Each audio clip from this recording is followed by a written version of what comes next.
Alright, so pull up the notes from yesterday. You think I would have finished? Then I'm gonna get full of the notes from this morning. I'm knocking this out. So this was the last slide from yesterday. There's nothing to type out on that. All right, so yesterday we were talking about section 2, which is taking us to Mesoamerica.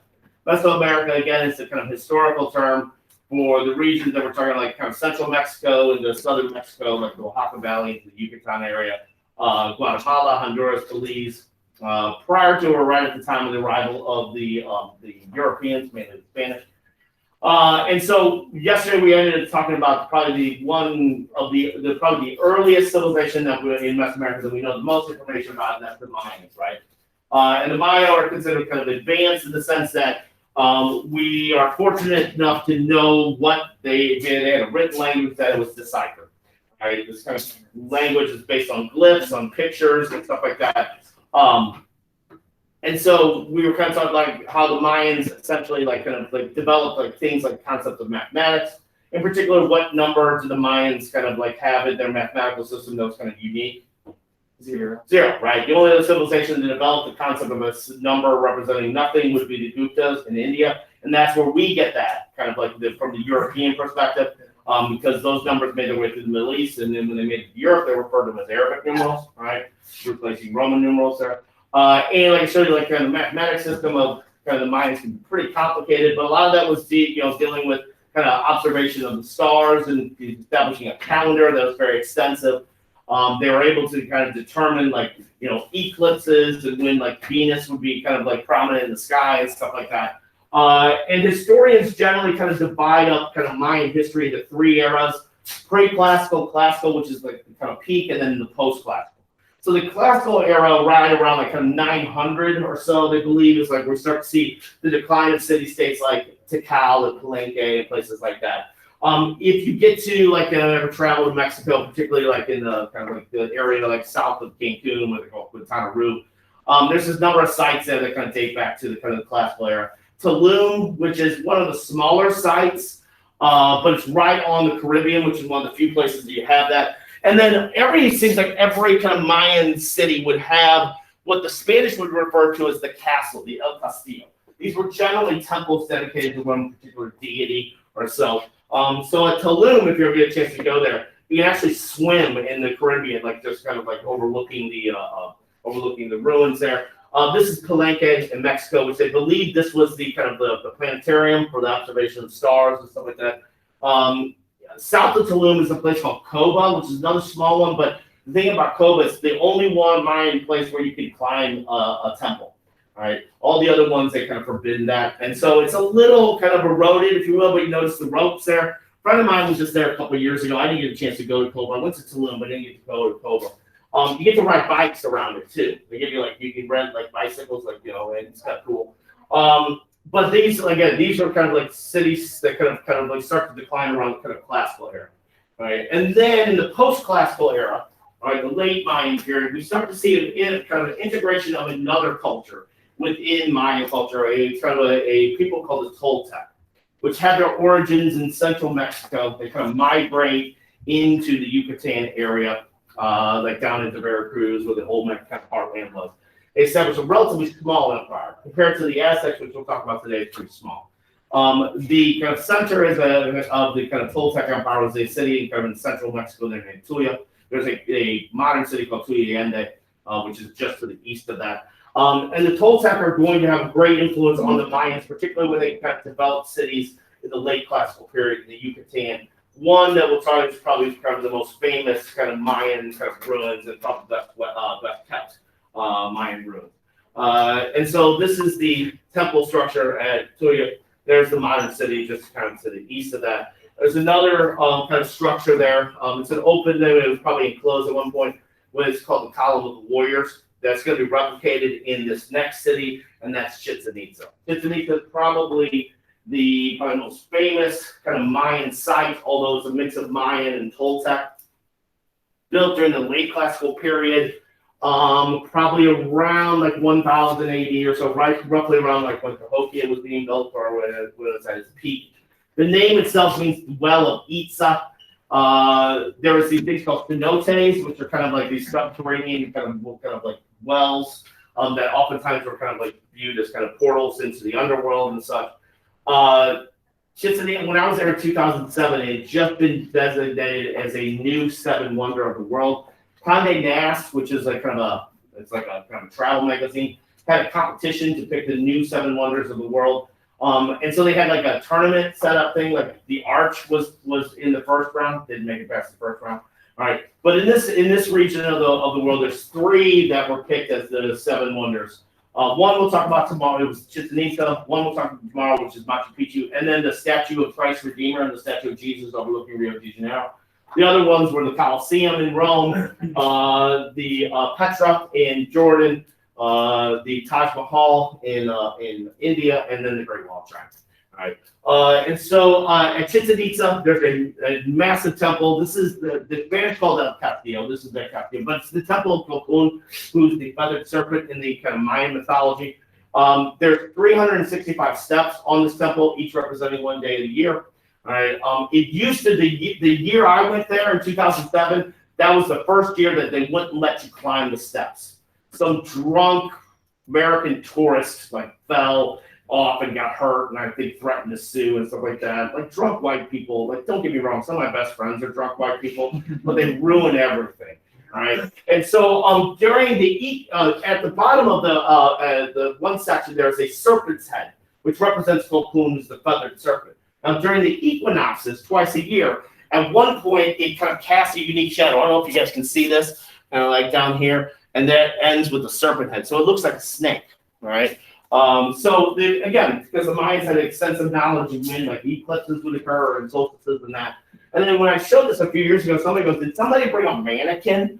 Like this lady's hands like just look like somebody stood on a mannequin. It's just really hot. Like when I was there in June, it rained like right when I got there. And then when it cleared up, it was humid, all right? And the thing about something like Chichen Itza, which I highly recommend. So let's say you go to Cancun on vacation or something like that. It's about an hour bus drive. I highly recommend it. Like in between like binge drinking and wet t-shirt contests, I would suggest maybe get a little, like just learn a little something. All right. So this is the what they call the upper pool, which is basically the planetarium for observing the stars. Just to the right of that is the Temple of Venus, which we talked about in the video yesterday. This is the Temple of Warriors, where the columns were kind of influenced by the Toltecs there. It was initially covered, but since then the elements are in the open. And that's the thing about this place is it's kind of like amazing. It's just like looking out here. You suspect I'm in the middle of a jungle. Keep in mind, they don't have access to the wheel or beasts of burdens to kind of build these structures here. All right. And then this is the ball court, the famous ball court. It's that's probably the largest one in Mesoamerica, although the game itself has its origins with the Olmecs. The game was played during kind of like religious ceremonies where you had two teams that are trying to get a kind of a little tightly round rubber ball into that hole. Not a lot of high scoring. When I went there, the guy who was the tour guide from Chichen Itza had told us that the winners were the ones who were sacrificed ritually. That that was like an honor. Which I know before that, I had always heard it was the losers. So it's a little debatable on what's the actual kind of story with that. All right. But like I said, by the time the Spanish arrived in the beginning of 1500s, Chichen Itza is abandoned. All right. And so when the Spanish arrived, the dominant power in Mesoamerica are the Aztecs. So if you guys could pull up the notes I sent out this morning, all right, I'm going to play this video to introduce that section. It's from that series, Mankind, the Story of All of Us. The guy narrating is Josh Brolin. He's the actor who plays Thanos in the Marvel Universe thing. So you may recognize his name. So he's talking about the Aztecs, in particular the Aztec capital of Tenochtitlan.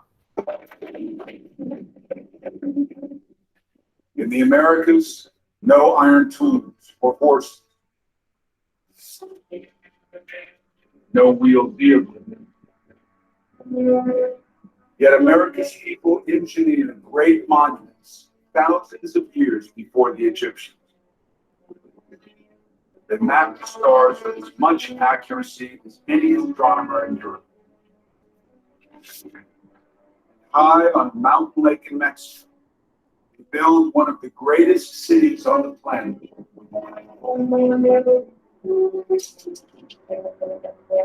Tenochtitlan, capital of the Aztec Empire. larger than London, Paris, or Rome. At its heart, a stone temple 100 feet high, where sky, earth, and underworld meet. The center of a civilization dedicated to human blood.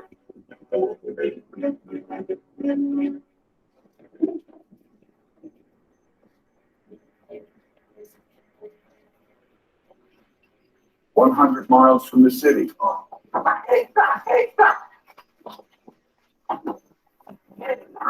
Aztec warriors are on a hunt.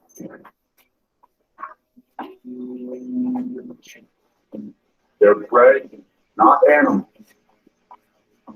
but humans.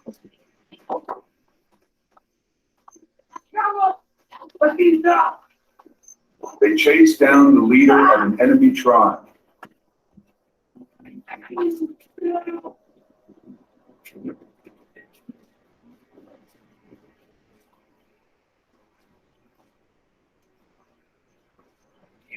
Not to kill. They need to take him alive. To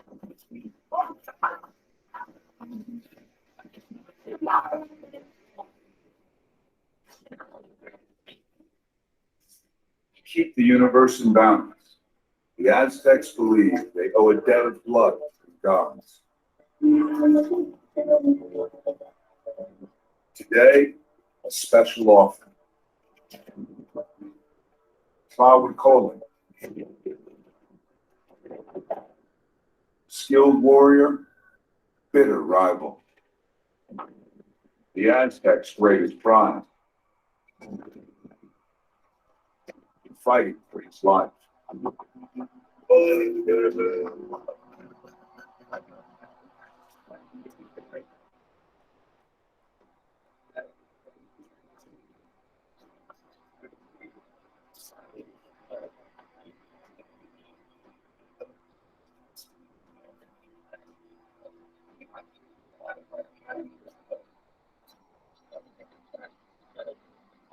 Aztec men are trained to fight from puberty. The fiercest become jaguar knights. Their weapons, not metal,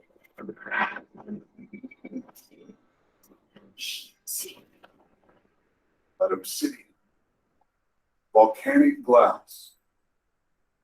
So sharp, some surgeons today favor it over steel. It is the most superior cutting material known to man, perfectly capable of cutting a man in two. Flower Cole's weapon, a club decorated with feathers. Not only is it terrifying if you were to imagine yourself in that position, it's also the opportunity to find out what you're made of. A fight to the death will become Aztec legend.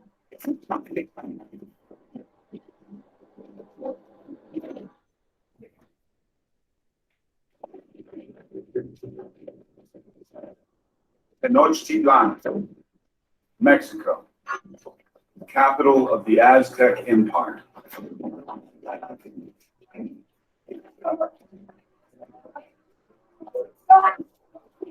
A captive warrior fights for his life.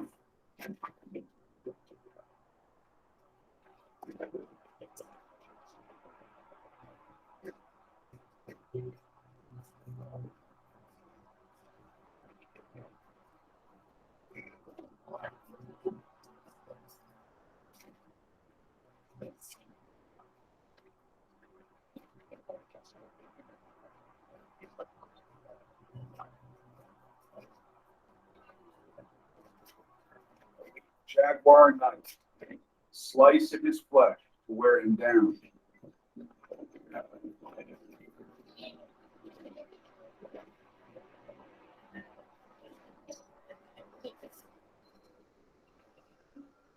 The Aztecs have created one of the most sophisticated civilizations on the planet. A great city with laws against drunkenness, theft, and adultery. Compulsory education, 3.5 centuries before the United States. A city of philosophers, poets, mathematicians. They valued art, literature. They were a very, very great civilized society.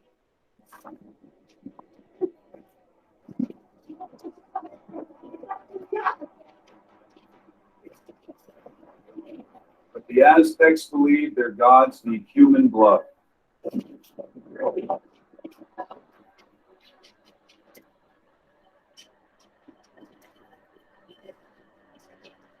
Eight men down, Tlahuacola is still standing.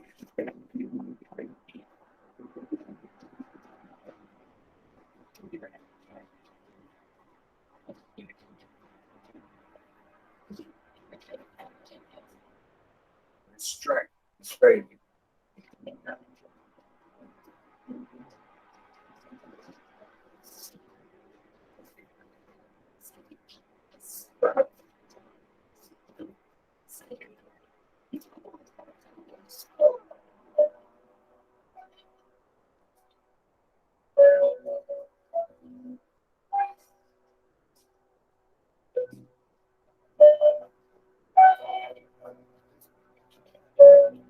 The warrior who cuts it down will get to wear his flayed skin for 20 days.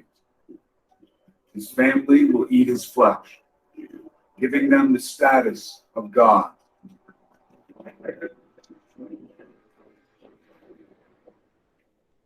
Aztec priests sacrificed thousands of men, women, and children a year, up to 20,000 in one of their most important ceremonies.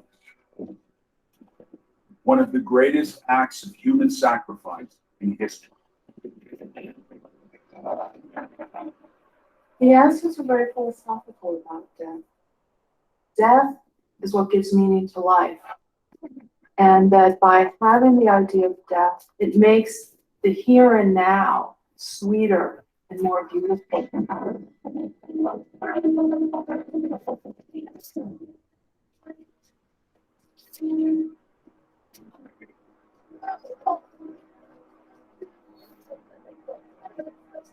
Tlahuacola is beating heart, offered to the god of the sun and war, Huitzilopochtli, guardian of the universe.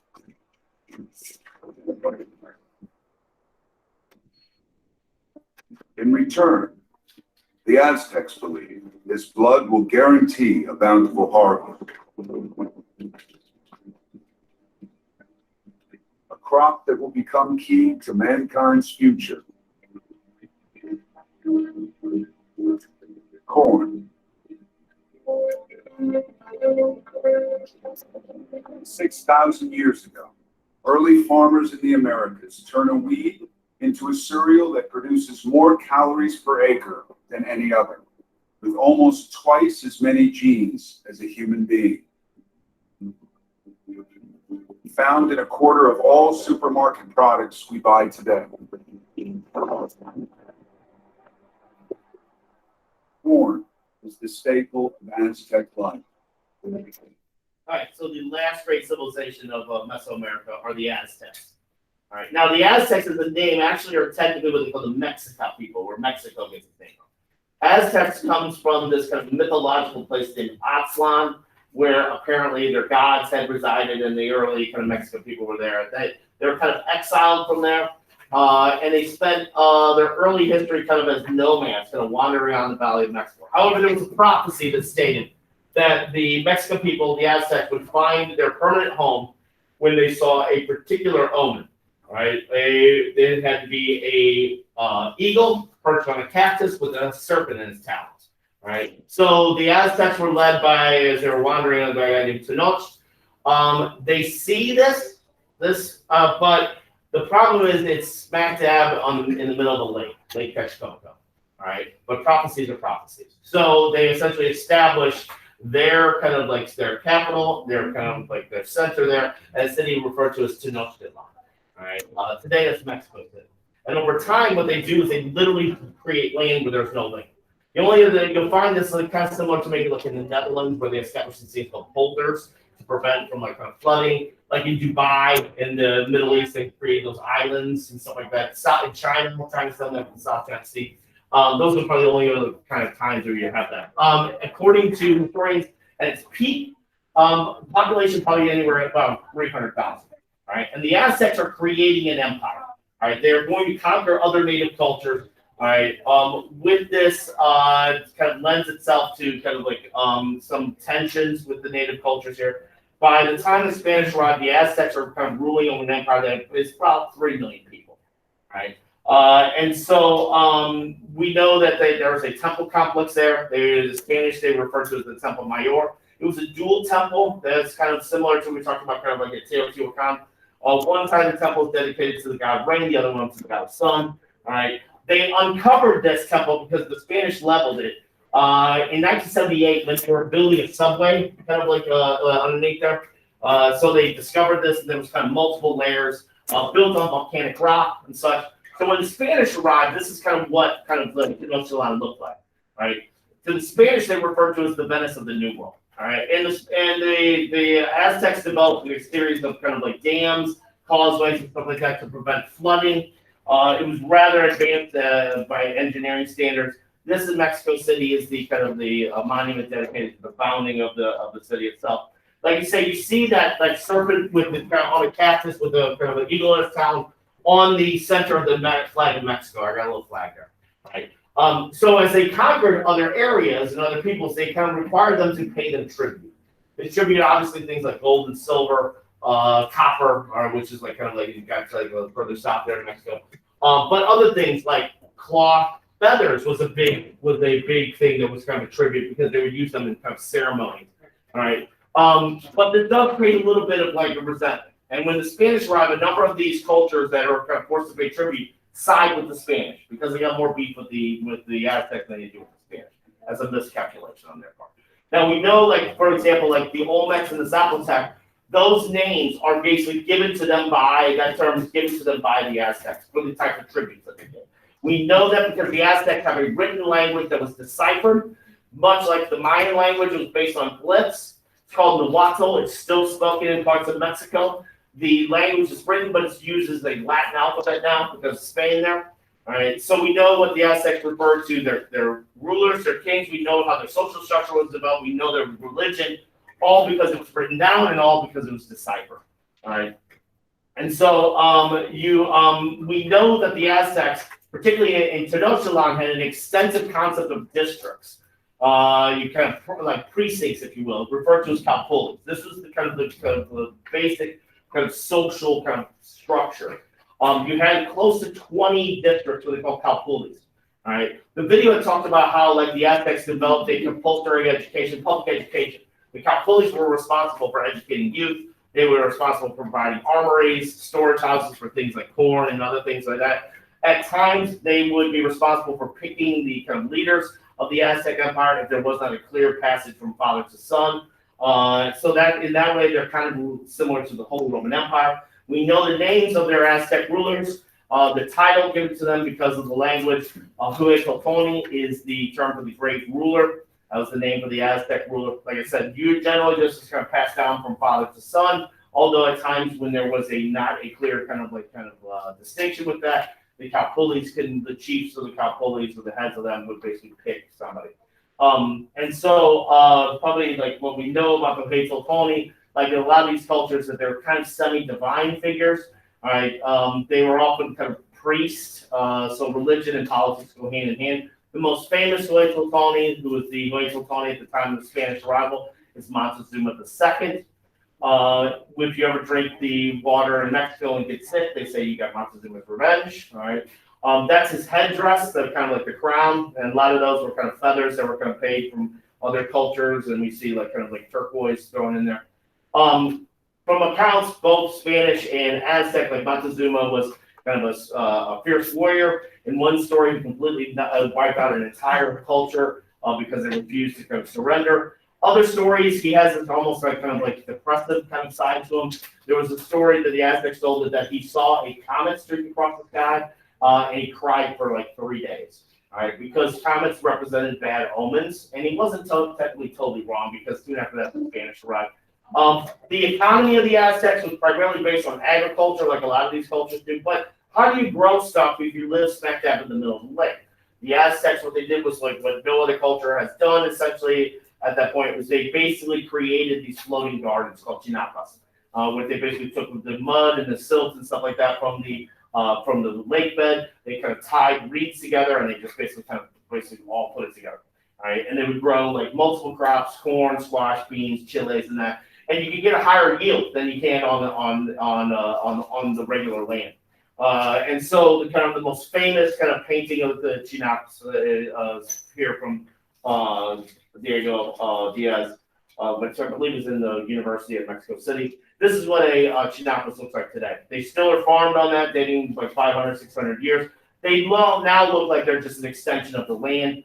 Still, people do how they did traditional ways, where when they kind of harvest crops, they have seed, like above the seeds to plant new crops. There's constant rotation with that, which produces more yield. And then, like with the Mayans, they have a concept of kind of an advanced concept of economics. They would use cacao beans, chocolate, right, as a means to acquire items. Cacao for the elites was used as a fermented drink with chili. But everybody else used it to acquire things, right? And they gave like value to cacao beans to acquire so many cacao beans to get pottery or whatever. All right, so both cultures have that, which means they have an advanced concept of economics. They also have an advanced kind of like mythology. There's creation story and stuff like that. A number of these deities have their origins with other cultures like the Olmecs and that, but there's a few gods that I want you to know. Tezcatlipoca, who's the god of the underworld. Everybody goes to the underworld. There was a feast day of Tezcatlipoca where they would take one person who was usually captured in warfare or a slave, and they would live an entire year as Tezcatlipoca. They'd set them up in a palace. They'd have the best clothes. They'd have a concubine. They eat the finest food, drink the finest drink. They'd live opulently for a year, and then on the feast day of Tezcatlipoca, they would be sacrificed. All right. They were going to probably be sacrificed anyway, so might as well live that opulently. The video talked about Huitzilopochtli, who was the god of war, also associated with the sun. One half of the Temple Mayor was dedicated to him. He has an interesting origin story. His name, loosely translated, means hummingbird feathers. The story was that his mother became pregnant by hummingbird feathers when she was sweeping a temple. I have no idea how that works, but that's what the story is. When her adult children found out about the way she became pregnant, they kind of thought it was scandalous. They were going to kill her. All right. Huitzilopochtli is in the womb. Here's the story. He emerges like Athena, fully armored. All right. Takes on his siblings. One of his siblings was his sister called Quishe, who was kind of leading the revolt. He ends up decapitating her, kicking her body, tossing it down from the mountaintop, and then throwing her head into the sky so her mother could see her at the moon. Right. So when people would be sacrificed to Huitzilopochtli, what they would do is after they rip out their hearts, they would basically kind of decapitate them, put their heads on these stakes, and then they would kick the body down the temple to recreate that. All right, it's also cliche that. And then Talat was the god of rain. He was the other half of the Temple Mayor. In many cases, children would be sacrificed to Talat to ensure that the rains would come through the growing of crops. All right. So on the left is Tezcatlipoca. He's usually also portrayed with obsidian is associated with him. He's also missing one leg. He sacrificed his leg to distract this crocodile kind of creature that later him and his brother shaped into the land that the Aztecs lived on. Talat is on the bottom, and then there's Huitzilopochtli, the hummingbird feathers. This is from the Spanish conqueror, showing all the heads after the ceremony of Huitzilopochtli. And this is the disc of Quishe that was found at the same time they found the Temple Mayor. That's basically kind of her head being decapitated there. And that's the death mask of Tezcatlipoca, all right, that the person would wear at the end there. Another deity that's important to kind of the history here is Quetzalcoatl. Quetzalcoatl is the feathered serpent, the same deity that the Mayans would worship as Calcum. He is the god of wind and resurrection and represents the east wind. According to legend, he was exiled from Oxlan by one of his brothers, and that he would return one day. He was often portrayed as a shapeshifter. In his human form, he was portrayed as having light skin. All right. So what ends up happening is Quetzalcoatl, when he is supposed to return, that's when the Spanish arrive. It just coincided with the same year on their calendar. So there's an image of Quetzalcoatl as the feathered serpent. Those Spanish that arrived in 1519 are the conquistadors. All right, it's Spanish term meaning conquerors. We'll talk about the conquistadors as well tomorrow when we talk about the downfall of the Inca. Initially, the jump-off point was Cuba. That was kind of the heart of kind of New Spain in the New World there. They were looking essentially for gold and expanding basically Spain's territory in the New World. Right. The conquistador that was leading this expedition to Mexico is Hernando Cortez or Hernan Cortez. Cortez the killer, as Neil Young would refer to him. All right. He is the one that when he returns, word gets out that he is a light-skinned individual, has kind of like come from the east. That's the story of Quetzalcoatl. All right. He meets with Montezuma. Montezuma invites him to Tenochtitlan, puts him in his palace, and then Cortez has a kind of a devious idea. He's going to kidnap Montezuma. The thing is that the conquistadors were highly outnumbered, but they had two things: horses and gunpowder. All right, and so the story was they basically put him under house arrest. The Aztecs kind of revolt. This is his kind of journey there. The Aztecs revolt. In the process, basically Montezuma goes out to basically try to calm down the Aztecs. In the process, he gets hit with a rock and he dies. So the story goes. Although the Aztecs claim that the Spanish had him killed. All right. The Spanish then try to flee to Tenochtitlan with as much gold as they could fit into pockets. A lot of them die in the process. That's called the Triste Noche, the sad night. And then when they leave Tenochtitlan, they bring a lot of their kind of allies, native allies, who were actually thought to be Aztec were a bigger threat, and they take over Tenochtitlan. The last Aztec ruler of 1521, Cuauhtémoc, was captured. The thing is, though, the big thing that actually ended the Aztec Empire was not necessarily the military prowess of the conquistadors, it was diseases. The conquistadors, Spanish brought with them when they came into Tenochtitlan things like smallpox, and the native populations didn't have immunity to that. So the fact that Spanish, the Europeans were kind of gross with because like the Bengal colony would bathe 4 times a day, ritually bathe 4 times a day, particularly clean. The Aztecs themselves were kind of clean. The Spaniards at the time probably bathed 4 times. All right, that's a little bit of an oversaturation of their kind. All right. So tomorrow I'll talk about the kind of the Andean civilizations. We'll try to end with the Inca and their encounter with the conquistadors.